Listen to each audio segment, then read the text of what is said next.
이 시간에는 우리 하나님의 말씀, 또 설교 제목을 먼저 말씀드립니다. 한번 따라 읽겠습니다. 세속화된 사회 안에서 교회의 사명이라는 내용입니다. 네, 교회의 사명.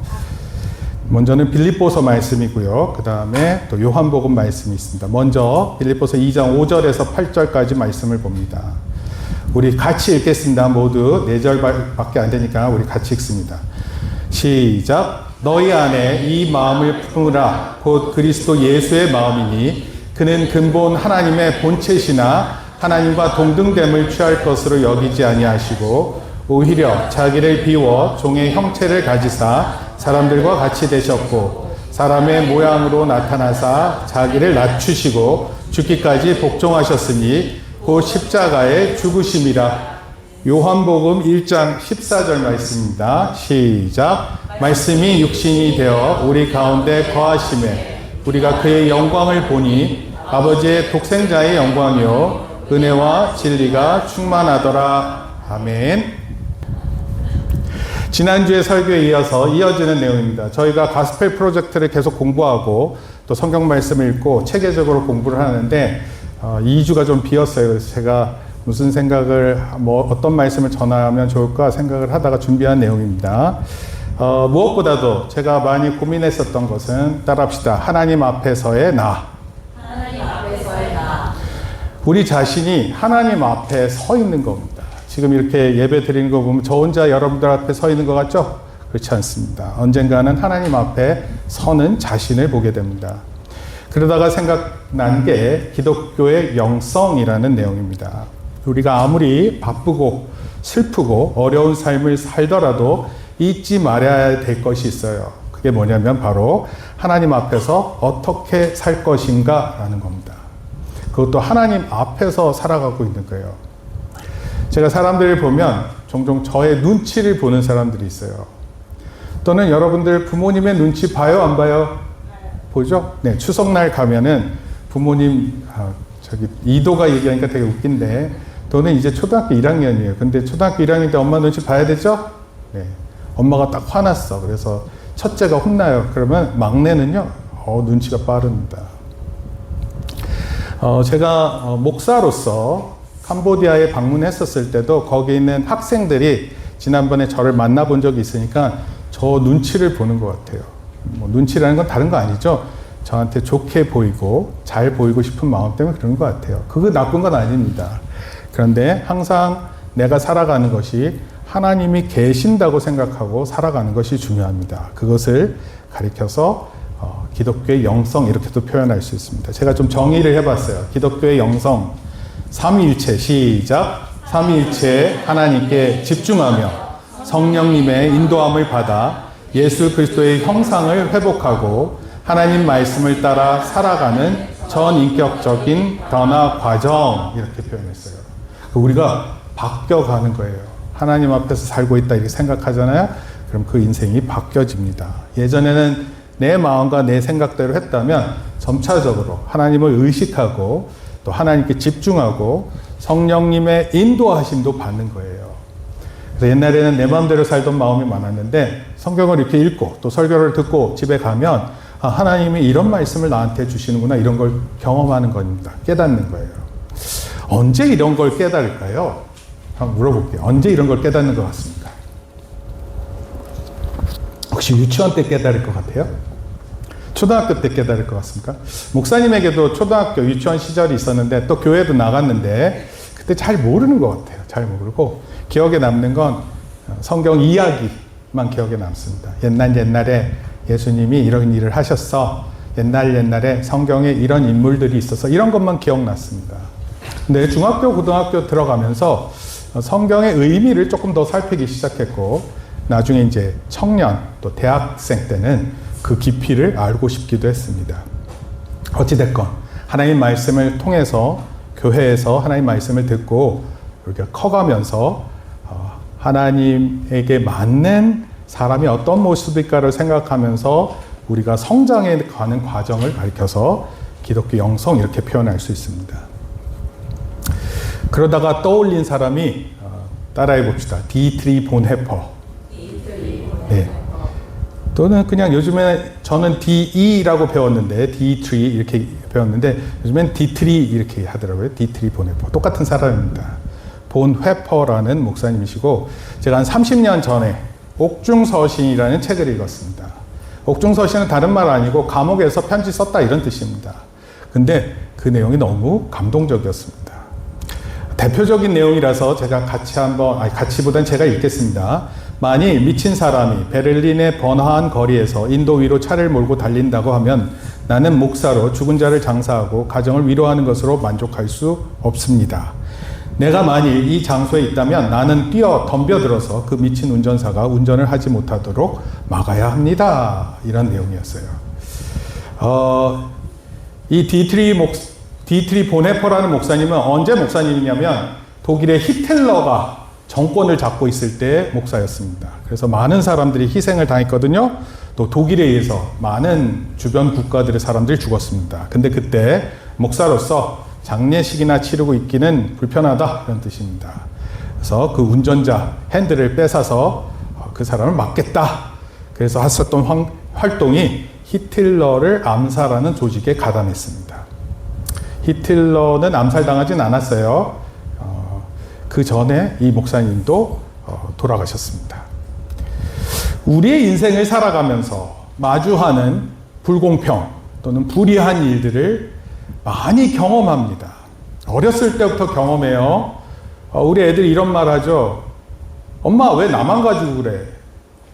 형은 또는 오빠는 언니는 누나는 왜 나만 혼내? 학교에서도 이런 얘기 많이 듣습니다. 애들이 왜 저만 가지고 그러세요? 그래서 학생들이 그 억울함을 표현할 때 선생님한테 대들기도 합니다.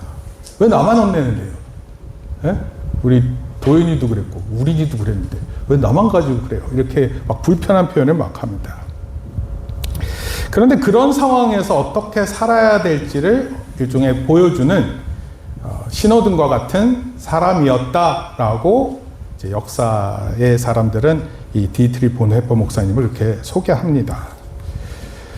그러니까 지금 뭐 미친 사람의 운전대를 빼앗으라 이런 뜻도 아니고요. 그 독재자가 있으면 독재자한테 항거해서 목숨을 걸고 싸우다가 죽어라 이런 뜻도 아니고요. 여러분들 삶 안에서 뭔가 불공평하다, 정의롭지 못하다 이런 일이 있으면 그 일에 대해서 분노할 줄도 알고 그 일이 나와 무슨 관계인지 생각하게 만들었던 그런 분이십니다. 지난주에는 제가 따라합시다. 값싼 은혜 이런 내용으로 설교를 연관 지었는데 오늘은 세속화 신학이라는 주제로 말씀을 드려봅니다. 세속화 신학 이런 내용입니다. D3 보네퍼의 세속화 신학은 매우 독창적인 주제입니다. 이분이 얘기하는 것은 세속주의를 인정하자 이런 뜻이 아니에요. 세속주의가 있으니까 세속주의를 인정합시다. 그게 아니라 하나님의 주권이 세속 세계 안에서도 여전히 드러난다 이런 뜻이에요. 이 세상이 불공평하고 정의롭지 못하고 더럽고 악하고 추한데 그 안에 하나님의 주권이 있다 이것을 고백했어요. 대부분의 사람들은 억울하다고 생각하면 다른 게 눈에 안 들어옵니다. 나만 가지고 그래. 그래서 진짜 나만 가지고 그러잖아요. 그러면 그것 때문에 눈이 뒤집히고 마음이 분노해서 아무것도 못합니다. 그런데 D3 본회퍼 목사님은 그런 상황 가운데에도 하나님이 주권이 있다라는 것을 말하고 있는 거예요. 여러분 하나님의 주권 하면은 좀 어려운 말이에요. 주권. 영어로는 더 어렵습니다. 영어로 sovereignty라는 표현이 있어요. sovereignty. 근데 그 주권이라는 뜻이 무슨 뜻이냐면 하나님이 이 역사의 중심이고 모든 것이 사람들 마음대로 움직이는 것 같지만 사실은 하나님께서 인도하신다 이런 뜻이에요. 우리의 슬픈 일들도 하나님 뜻 안에 있는 겁니다. 우리가 고통당하는 괴로움과 어려움도 하나님의 크신 계획 안에 우리가 있다는 것을 의미해요. 왜 내가 지금 한참 이렇게 힘들고 어렵고 이런 시기를 지나는지 그거를 정확하게 어떻게 이해하냐면 하나님의 주권 안에 있다고 믿는 겁니다. 그런 사람들은요, 하나님 앞에 나와 예배하는 거예요. 하나님의 주권이 있다고 생각하는 사람은 가장 힘든 가운데 하나님을 바라봅니다. 그리고 그 하나님을 찬양하는 거예요. 기계적인 음악을 하는 게 아니에요. 솔직히 저희가 찬양을 틀지만 그 틀어진 찬양은 대단히 준비되었고 대단히 연습이 많습니다. 그런데 비해 우리는 대단히 부족합니다. 그쵸? 부족하죠? 네. 목사님이 중학교, 고등학교 때 고민했어요. 찬양을 잘 부르는 것하고 못 부르는 것 차이점이 뭘까? 잘 부르고 싶은데 안 잘 불러져요. 그래서 어떻게 했는지 알아요? 막 열심히 했어요. 열심히 해도 될까요? 안 될까요? 안 됐어요. 그러다가 교회의 찬양이라는 찬양은 다 불러보자는 마음으로 찬양 시간에 다 찬양을 불렀습니다.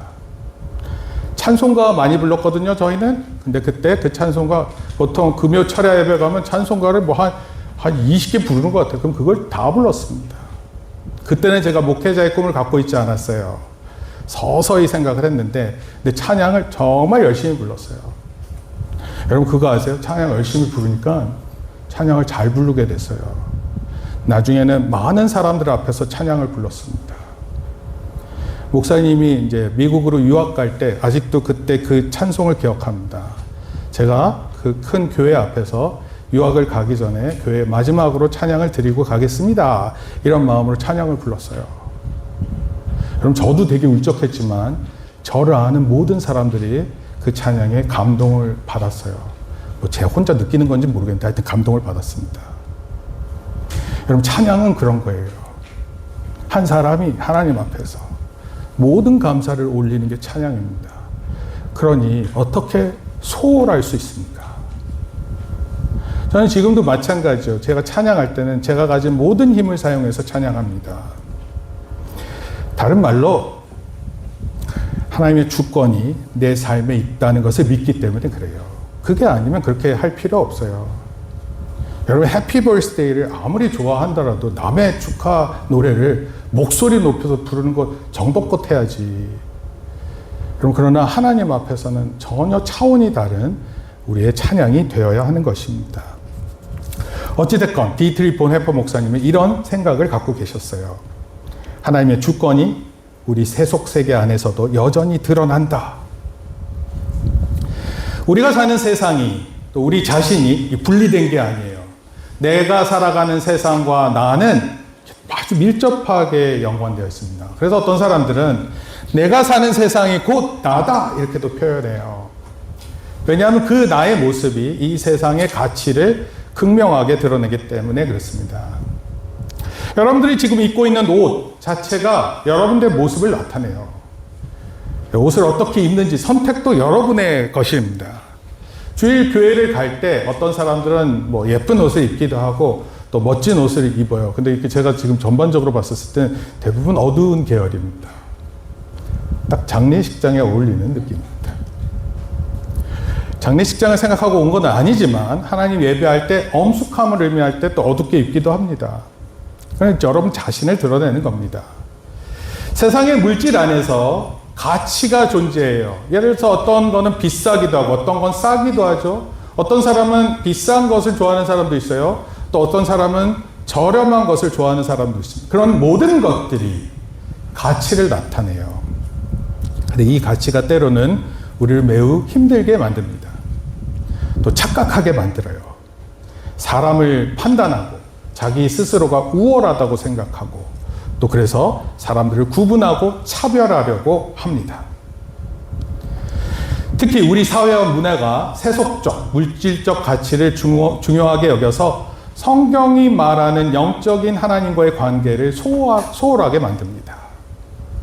여러분 기도해야 돼요. 그럼 말은 그렇게 들어요. 예배 시간에. 그렇지만 기도를 진짜 해야 된다고 평상시에는 생각하지 않습니다. 하나님 말씀 읽어야 돼 라고 말하지만 하나님 말씀은 주일날 목사님이 읽어주는 성경 말씀으로 충분하다고 생각하는 사람들도 많습니다.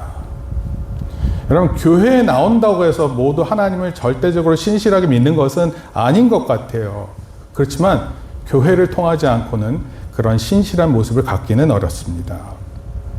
이런 사회 문화의 가치 속에서 어떻게 살아가야 하는 것일까? 제가 두 가지로 살펴볼게요. 첫 번째는 한번 읽습니다. 본해퍼는 시작. 본해퍼는 세속과 신앙에서 현대인의 신의 도움을 필요하지 않는 존재라고 하고 있습니다. 현대인들이요, 더 이상 신의 도움이 필요하지 않다라고 생각합니다. 그런 사람이 될 것을 경고했어요. 교회에 나오는 이유가 여러 가지가 있겠죠. 근데 교회에 나오는 이유 이렇게 생각하는 거예요. 아, 교회 갔더니, 음악이 좋더라. 그 분위기가 좋았어. 뭐 이런 얘기를 하면서 교회를 다니는 사람이 있어요. 근데 교회 본질하고는 좀 다릅니다. 내 마음에 평안을 얻는 것 같아. 다른 데 가면 시끄러워 죽겠는데 교회 가니까 음악도 잔잔하고 고요하고 나를 따뜻하게 대하는 것 같아. 그래서 그 분위기를 생각하는 사람들이 있습니다. 근데 그런 거 아닌 것 같아요. 본 해퍼라는 분이 옥중서신이라는 감옥에서 편지를 썼는데 이렇게 썼습니다. 인간은 더 이상 신의 도움을 필요로 않는 성숙한 존재로 성장했다. 이렇게 표현했어요. 더 이상 인간이 이렇게 뭐라 그래요? 우리 과거 인간의 발달 관계를 이렇게 사회나 또 역사 속에서 배울 텐데 옛날에는 원시인처럼 살다가 지금은 모든 문화를 누리는 아주 현대인으로 살아가는 모습을 보면서 더 이상 예전 시대 때 신을 의지하던 그런 사람이 아니라 이제는 자기 자신을 믿고 또 자기가 하는 일을 믿고 그 일이 전부다라고 생각하고 살아가는 것이 좋은 것이다. 그것을 가리켜서 성숙한 존재다 생각한다라고 말하는 거예요. 그러니까 문화가 발달하면 발달할수록 교육의 가치가 더욱더 발견되면 발견될수록 신하고는 거리가 먼 것이 바로 신으로부터 신의 도움을 필요하지 않는 성숙한 존재라고 이렇게 진단을 했어요. 이게 언제 얘기냐면 1930년대니까 거의 한 100년 전에 그것을 본 이야기입니다. 놀랍게도 그는 또 이렇게 표현했어요. 제가 여기 바로 이렇게 표현되어 있습니다. 하나님은 인간의 무능력의 틈새를 메우는 존재가 아니라 인간이 가장 강할 때 세상 한가운데서 발견되어야 한다. 이렇게 주장을 했어요. 그러니까 무슨 얘기냐면 성숙한 인간 사회를 생각하면서 그런 가운데 하나님이 어떤 존재로 드러나는지를 강하게 표현한 겁니다. 우리의 연약한 그 빈틈 사이로 찾아오는 하나님이 아니라 우리의 강한 그 사회 가운데 그 중심에 하나님이 서 계신다 이런 뜻이에요. 제가 이걸 좀 생각해 봤어요. 한때 대한민국은 외국의 원조를 받아야 했어요. 특히 일제강점기 이후에 또 한국 전쟁 후에는 정말 많은 도움이 필요한 상황이었어요. 많은 외국의 선교사님들이 한국에 와서 하나하나를 볼 때 너무나도 비참하고 슬프니까 그 하나하나의 일에 모두 관심을 가지셨습니다. 그리고 그 일을 후원하고 도와주셨어요. 2009년도에 OECD 개발원조위원회라는 곳이 있습니다. 거기에서 유일한 게 아니라 유일하게 원조를 받던 국가에서 원조를 주는 국가로 대한민국을 전환했어요. 그게 무슨 뜻이냐면 OECD 국가 중에 유일하게 대한민국만이 원조를 받던 나라에서 원조를 주는 국가가 됐어요. 이거 놀라운 거 아니에요? 놀라운 사실입니다. 다른 어떤 나라도 없습니다. 도움을 받던 나라에서 도움을 주는 나라로 바뀌었습니다. 1950년도 후반에 한국에서 분유를 배급받기도 했습니다. 그런데 그런 한국이 이제는 캄보디아, 미얀마 등의 쌀을 원조합니다. 거기 가면요, 이모작, 쌀을 2번 재배할 수 있어요. 그럼 쌀이 많아야 될 거 아니에요. 근데 쌀 도움을 받습니다.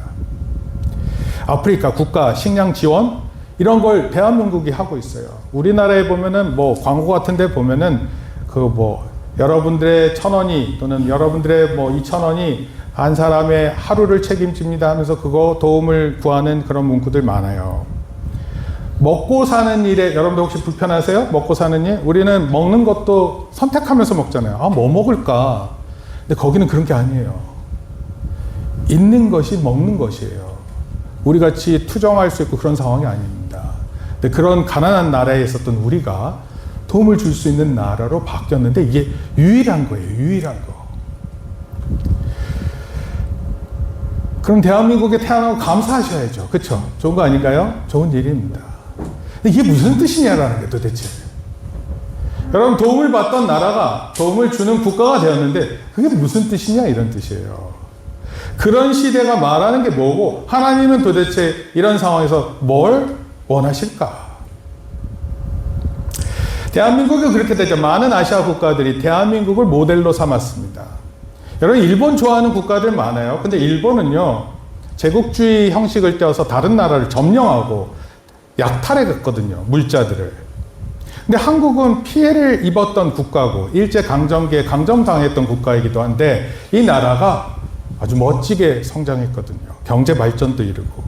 그래서 많은 아시아 국가들이 생각합니다. 우리도 한국처럼 따라가면 한국처럼 될 수 있다.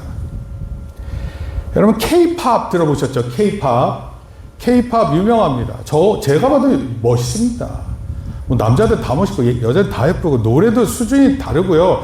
영상미 이런 거 다른 예전에는 저 미국 음악 들으면 되게 좋다 이런 느낌인데 미국의 영상하고는 비교가 안 됩니다. 여러분, 그 쏟아붓는 돈 자체가 달라요. 한국이 그 K-팝을 만들 때. 이제는 그 K-팝을 넘어서 K-컬처라는 표현이 있습니다. K-컬처. 한복도요 히트입니다. 옷도 히트고 한국 사람들이 뭘 입느냐, 뭘 쓰느냐, 화장품 뭐 이런 거 전부 다 인기입니다. 비행기 타고 오는데 거기 이제 혹시나 해서 면세점 있잖아요. 면세점 들어가 봤어요. 뭐 살 거 없나? 살 거 없습니다. 저는. 근데 살 거 없다가 두 아들이 있으니까 혹시라도 엄마가 외국 갔다 오면 혹시라도 뭐 선물 주시고 그래서 들어가 봤습니다. 근데 살 게 없습니다. 그래서 몰라서 혹시 로션 같은 거 있으면 하나 사줘야지 해서 들어갔어요. 근데 저한테 이렇게 물건을 팔아야 될 사람이 한국 사람이라 그러니까 더 얘기 안 합니다. 왜냐하면 한국 제품이 더 좋다는 걸 아니까. 그래서 저도 들어갔다 뻘쭘하게 나왔어요. 여러분, 한국 물건을 다 사람들이 좋아합니다. 별거 아닌 것도 좋아합니다. 2025년 7월 13일에 세계 정치학회에서 이렇게 표현했어요. 한국이 위기를 맞이한 민주주의 국가들의 위기 극복 모델이다 이렇게 표현했어요. 한국은 이제 K-컬처, K-팝 이 정도가 아니라 K-민주주의라는 표현도 썼어요. 여러분, 한편으로 이 이야기를 듣기 좋습니다. 근데 본해퍼 목사님이 정의한 이렇게 발달된 문화, 세계의 영향력을 펼치는 그 국가의 모습이 어떤 모습이냐면 현대인은 신의 도움을 필요하지 않는 존재가 되었다라는 뜻이에요. 더 이상 우리가 살아가는데 하나님께 그렇게 특별하게 기도 안 해도 됩니다. 하나님 말씀 읽지 않아도 된다 이런 뜻이에요. 그건요, 경고예요. 우리가 잘 먹고 잘 사는 것이 중요하다고 생각해서 살아왔는데 이제는 더 이상 하나님도 필요 없다 말하는 사람들은 에게 주는 경고라는 뜻입니다. 고린도전서 10장 12절에 이런 표현이 있어요. 한번 읽어볼까요? 시작. 그런즉 선줄로 생각하는 자는 넘어질까 조심하라. 여러분, 성경이 말하는 강조점이 하나 있어요. 그게 뭐냐면 이런 거예요. 교만하지 말라는 뜻이에요. 특히 어느 정도까지 교만하지 말라는 거냐면 하나님만큼 교만해지는 거예요. 하나님의 말씀은 항상 조심할 것을 경고합니다. 우리 사람들이 스스로 굉장히 괜찮다고 생각하는 거예요. 그래서 내 마음대로 하는 모든 행동들이 괜찮다.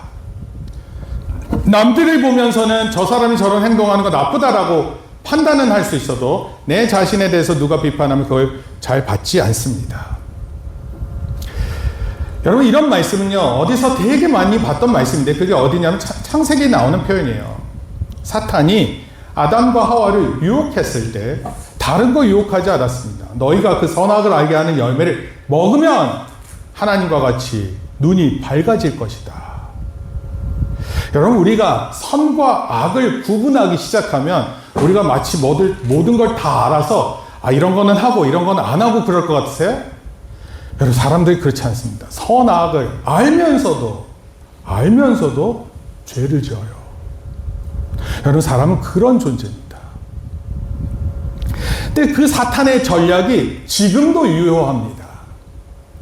교만을 부추기는 거예요. 그래서 다른 사람 무시합니다. 목사님 설교하는데 설교 안 됐잖아요? 그럼 목사님 무시하는 것처럼 목사님 착각할 때가 있어요. 난 대부분은 안 그래요. 잘 언젠간 이해하겠지 이러면서 바랍니다. 근데 어떤 목사님은요, 강하게 설교해요. 왜 설교를 안 들어? 이번에 제가 그 선교지 갔더니 선교사님이 계시는데 얼마나 강직하게 행동하는지 몰라요. 초등학교 1학년 애가 서 있는데 똑바로 안 서 있는다고 막 똑바로 서 하는데 한국 선교사님이야. 조폭 출신 선교사님이야. 그래가지고 막 이렇게 뭐 애들을 다루는데 애들이 그럼 막 따라합니다. 애들이 몇 명이 모였죠? 한 100명이 모여서 찬송을 하는데 한국어로 찬송을 해요. 그 영상이 있으면 사모님이 다 녹화해 놓으셨어요. 보면 야, 어떻게 이렇게 한국말로 다 찬양을 하지? 1학년 빼놓고 2학년부터 중학교 3학년까지 전부 다 한국말로 찬양을 해요. 그리고 연습을 그렇게 했습니다. 그럼 사람들이 어떤 행동을 하느냐에 따라서 그 행동을 마음대로 하는 사람들이 있고요. 그 마음대로 하는 행동을 어떻게든 제어해서 나 자신을 하나님께 순종하려고 하는 사람들의 모습이 있어요.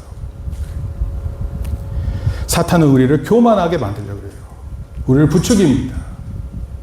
네 맘대로 해. 왜 가만히 있는데? 네가 하고 싶은 대로 해. 여러분, 하고 싶은 대로 하는 사람하고 해야 하는 일을 하는 사람은 그 결과가 완전히 다릅니다. 따라서 사도 바울이 또 보네퍼가 경고했던 것처럼 특히 성숙한 인간의 세속화된 시대에서 겸손할 수 있기를 기도해야 합니다.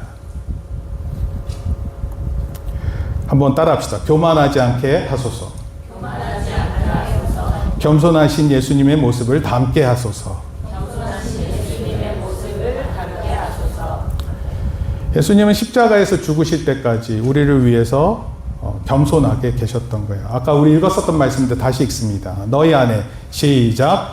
너희 안에 이 마음을 품으라. 곧 그리스도 예수의 마음이니 그는 근본 하나님의 본체시나 하나님과 동등됨을 취할 것으로 여기지 아니하시고 오히려 자기를 비워 종의 형체를 가지사 사람들과 같이 되셨고 사람의 모양으로 나타나사 자기를 낮추시고 죽기까지 복종하셨으니 곧 십자가에 죽으시니라.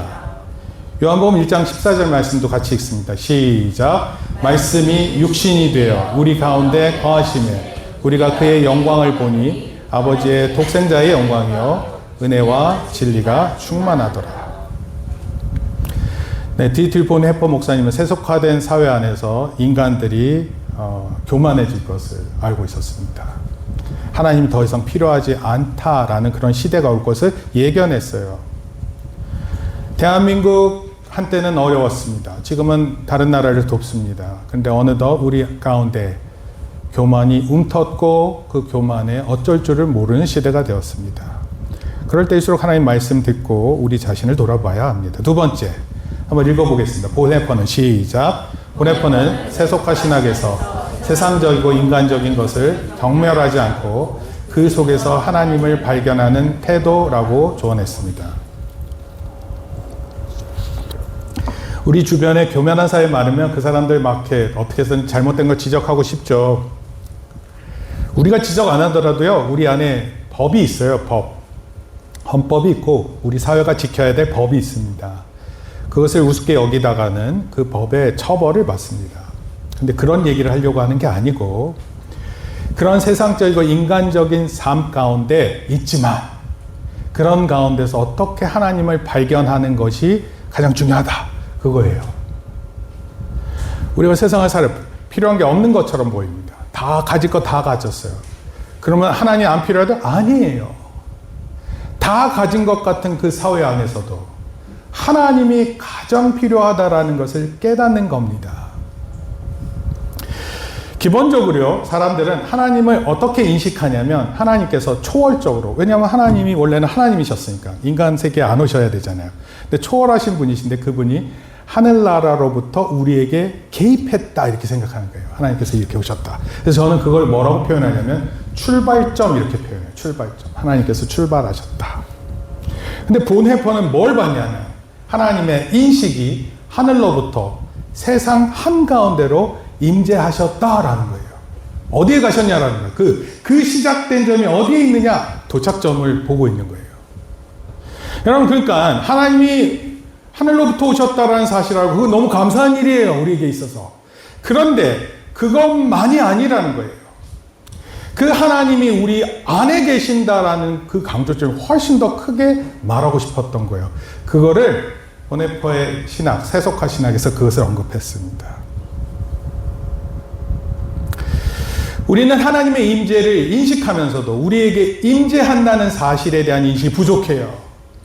내 안에 계신 예수님이 부족한 거예요. 성경에서 말하는 우리에게 하늘로부터 우리에게 오셨다. 그건 잘 알아요. 근데 우리 안에 계신다라는 사실 잘 모릅니다. 우리 안에 계셔서 우리가 뭘 해야 될지 아무것도 안 가르쳐 준다 생각하는 거예요. 때로는요, 우리가 하나님을 믿고 사는데 왜 이렇게 나는 힘들지? 그러면 내 힘든 상황이 더 커 보이는 거예요. 내가 막 잘 못하고 꾸중 듣고 혼나고 이런 내 모습을 보면 볼품없잖아요. 근데 그게 더 강조되는 겁니다. 그 안에 계시는 하나님을 보지 못하는 거예요. 그 안에서 우리와 함께 하시는 그 하나님을 못 보는 겁니다. 또한 하나님의 임재에 대한 인간의 태도에 대해서도 살펴봤어요. 하나님께서 우리에게 오셨으니까 우리는 어떤 사실을 알게 되죠? 그 높고 높으신 하나님께서 우리를 찾아오셨고 우리 자신은 얼마나 누추하고 부족하고 불결하고 죄인된 모습이에요. 무력한 인간의 모습을 보기 바빴어요. 그렇지만 보네퍼는 그렇게 보지 않고 그 기본에서, 그 기본은 뭐예요? 우리가 죄인이라는 사실을 벗어나지는 않습니다. 그런데 더욱더 책임적이고 성숙한 존재가 될 것을 표현한 거예요. 예전엔 먹고 마시는 것이 목표가 되어서 우리나라 어려웠을 때 그랬을 거 아니에요. 그게 모든 것입니다. 최고의 것이에요. 근데 지금은 그런 것을 추구하지 않습니다. 더 나은 가치를 위해서 추구하는 거예요. 성숙한 그리스도인은, 세속화된 사회 안에서 성숙한 그리스도인들은 또 다른 가치를 위해서 더 적극적이고 행동화된 성숙한 존재가 되어야 된다라는 걸 말하는 거예요. 이런 강조점 더 얘기할 수 있는데 이 정도로만 하겠습니다.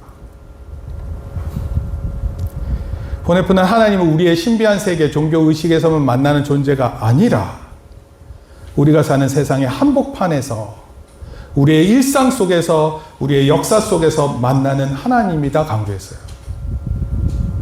여러분들이 예배 드리고 집에 가서 그 집 안에서 만나는 하나님.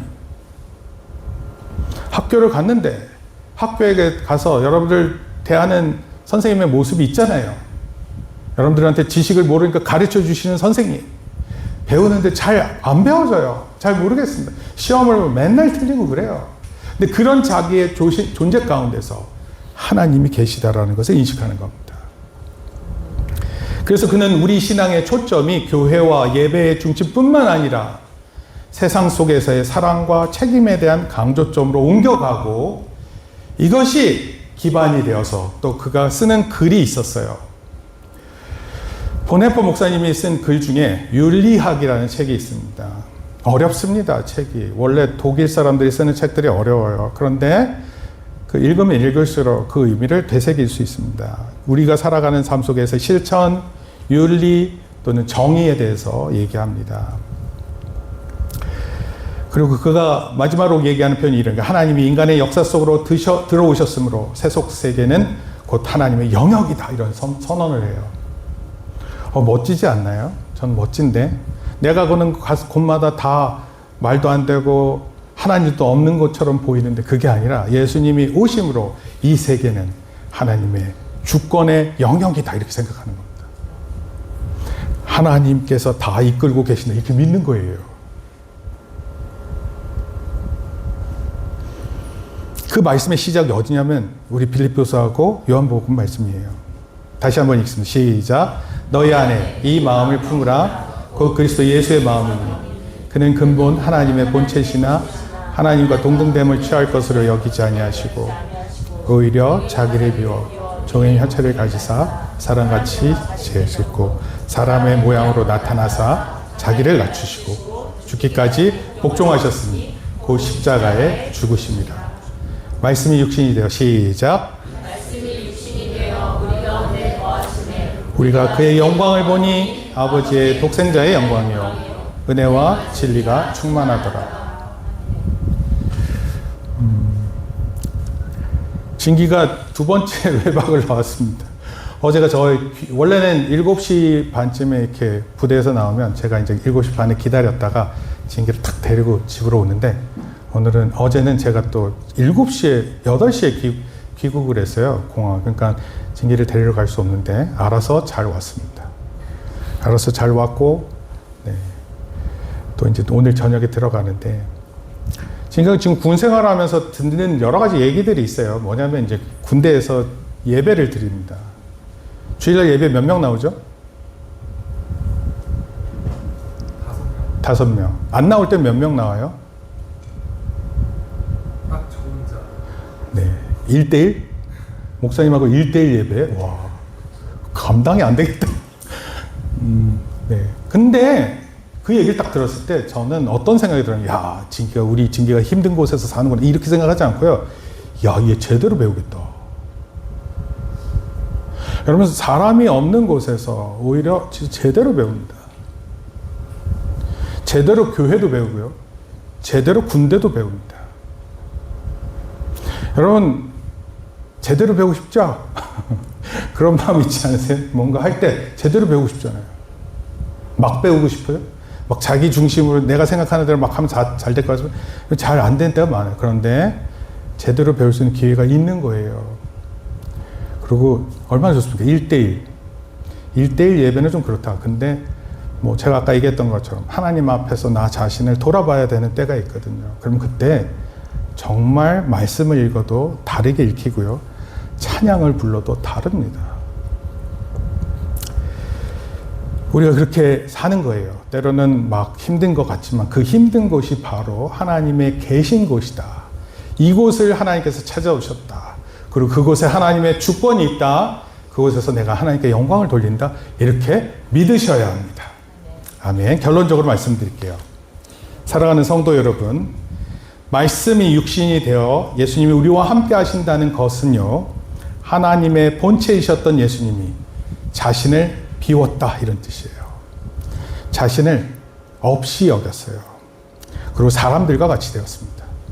우리가 볼 때는 사람이 되었다면 사람 됐네 이렇게 하면 되게 좋은 표현이잖아요. 근데 그런 뜻이 아닙니다. 하나님이 사람이 되셨다. 그것은 매우 자신을 낮추신 겁니다. 심지어 십자가 사역을 위해서, 십자가에서 우리를 구원하시기 위해 죽기까지 복종하셨어요. 여러분, 이게 우리에게 구원이 되는 거예요. 어떻게 보면 하나님은 모든 걸 다 걸고 그것도 우리를 위해서 다 거신 거예요. 우리라고 표현하면 너무 많은 사람들이 얘기하는 것 같아서 그렇게 생각하지 마시고 나 자신을 위해서 오셨습니다. 여러분 자신을 대입해 보세요. 나를 위해서 예수님이 오셨다. 여러분 그때서야, 그제서야 예수님이 여러분의 구주가 되시는 거예요. 온 세상을 위한 구원자, 이건 맞는 표현이에요. 틀린 말이 아닙니다. 그런데 여러분 그 의미를 진짜 이해하기 위해서는 나의 구원자라는 사실을 먼저 아셔야 돼요. 그런데 세상의 구원자는 그냥 일반적으로 표현하는 평범한 표현이 될 수 있어요. 나랑 의미 없는. 근데 나의 구원자가 된다는 사실을 분명히 기억하는 겁니다. 이 구원은 나만을 위한 것은 아니에요. 이 예수님의 낮아지심은 교회를 위한 것입니다. 세상 안에 있는 교회만이 아니라 세상을 위한 교회라고 또 표현을 했어요. 보네퍼가. 그러니까 보네퍼는 뭔가를 더 생각하면서 교회를 확장시켰고 뭔가를 위해서 찾는 그런 모습이 있었어요. 그럼 우리도 마찬가지예요. 때로는 우리가 너무 타성에 젖어서 우리가 그냥 알고 지내는 신앙적 관성에 따라 움직입니다. 밥 먹을 때 기도하죠. 거기까지예요. 하나님 영광 돌리는 일, 실제로 우리에게 어떤 영광을 돌려야 되는 일이 뭔지도 잘 모르고 지낼 때도 있어요. 언제 어떻게 기도해야 되는지 모를 때도 있습니다. 캄보디아에 계시는 성도님을 만났는데 기도에 대해서 매우 기초적인 것을 질문했습니다. 기도하는 예를 보여달래요. 어떻게 기도합니까? 살짝 놀랐어요, 저. 기도를 몰랐네. 근데요, 사실 거기가 출발점입니다. 우리가 다 아는 척하고 여기 있을 수는 없잖아요. 하나님 앞에 솔직하게 기도하고, 기도를 모르면 기도를 구하고, 말씀을 모르면 말씀을 가르쳐달라고 말하고, 거기가 출발점입니다. 옥중서시에서 그가 이렇게 표현해요. 교회는 자신을 위해 존재하지 않고 세상을 위해 존재한다. 그렇게 표현했습니다. 우리 교회가요, 더 세상을 품는 교회 되기를 소원합니다. 타인을 위한 희생, 정의, 실천하는 삶, 그런 것에 대해서 되게 많이 관심을 가졌고, 그래서 그가 쓰는 글을 표현에는 공공신학이라는 게 있어요. 여러분, 공공이라는 게 뭐예요? 우리 공공사회를 위해서 어떻게 교회가 할 것인가 생각하는 겁니다. 사회 참여적 교회론에 대해서 얘기했습니다.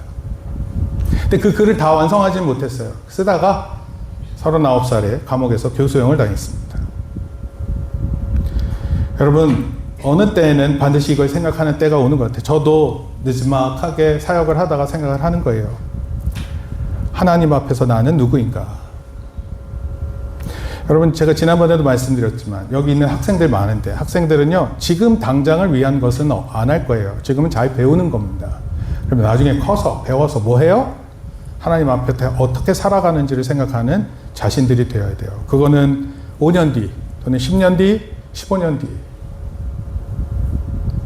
저는 제가 하는 일 계속 열심히 해야 되겠죠. 계속 주의 일을 위해서 계속 수고해야 되겠죠. 근데 우리 미래 세대들은 그 미래를 준비하면서 성장해야 됩니다. 꼭 하나님의 사람으로 참된 교회의 모습을 준비하는 저와 여러분 되기를 축복합니다. 기도하겠습니다.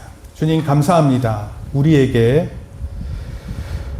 말씀을 주시고 무엇보다도 예수 그리스도께서 성육신 되셔서 우리를 찾아오시고 또 낮은 모습으로 순종하시다가 십자가에 죽으셨던 것을 기억합니다. 이 사실이 우리로 하나님과 화목하게 만들고 또 구원을 얻는 기반이 됨을 믿습니다. 우리를 구원하신 하나님을 높여드립니다. 예수 그리스도를 찬송합니다.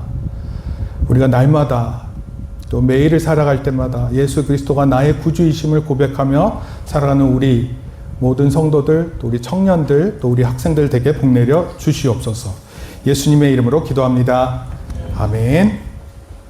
이제는 우리 주 예수 그리스도의 은혜와 하나님 아버지의 크신 사랑과 성령님의 감화, 감동, 교통하심이 하나님 앞에서의 나를 생각하는 가운데 어떻게 살지를 고민하고 또 우리 교회가 이 세상 가운데 있는 모습이 무엇인지를 알고 예수님 친히 우리에게 찾아오셔서 순종하신 겸손의 모습을 깨달아 이제 우리도 하나님 말씀에 순종하는 자 되기를 소원하고 다짐하고 돌아가는 모든 성도들 머리 위에 또 우리 사랑하는 자녀들 머리 위에 이제로부터 영원토록 함께 있을지어다.